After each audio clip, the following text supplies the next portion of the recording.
Dr. Joey here at Calibration Chiropractic. We're talking about sleep as it relates to sympathetic dominance. Sleep is really important.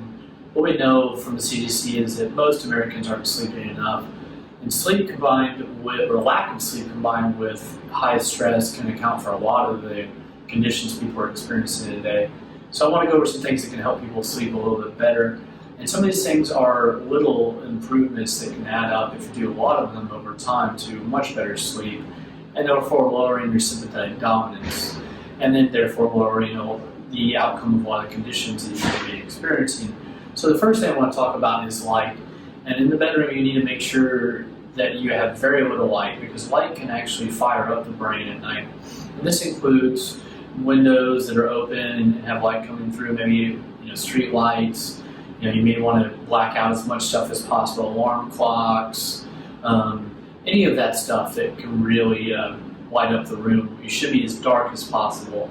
The next thing I want to talk about is planning a sleep-wake cycle. So you want to try to go to bed every night at the same time and wake up in the morning at the same time. And if you do that, you'll find you'll get into a natural rhythm. Some of the things you can do as far as supplements is magnesium. There are some really good magnesium supplements that you can use that will calm the body down before you go to bed. That, along with other good sleep routines like herbal teas that do not have caffeine. And caffeine's a big issue we see as well. A lot of people are using a lot of caffeine past 3 o'clock, and that can really rev up your brain and make it hard for you to sleep. So using herbal teas, having like a stretching routine, reading a book, or maybe a relaxing book before you go to bed, using meditation, mindfulness, and breathing techniques are all really good ways to get into a habit to help improve your sleep.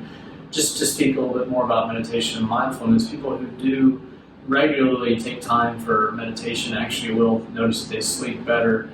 And the whole goal here is that if we can use a lot of these skills to improve our sleep, that we can improve our overall health. And that's something that's very important when you're in a fight or flight or a sympathetic dominant state. So I hope that helps you all with your sleep. And if you have any questions, feel free to reach out to us.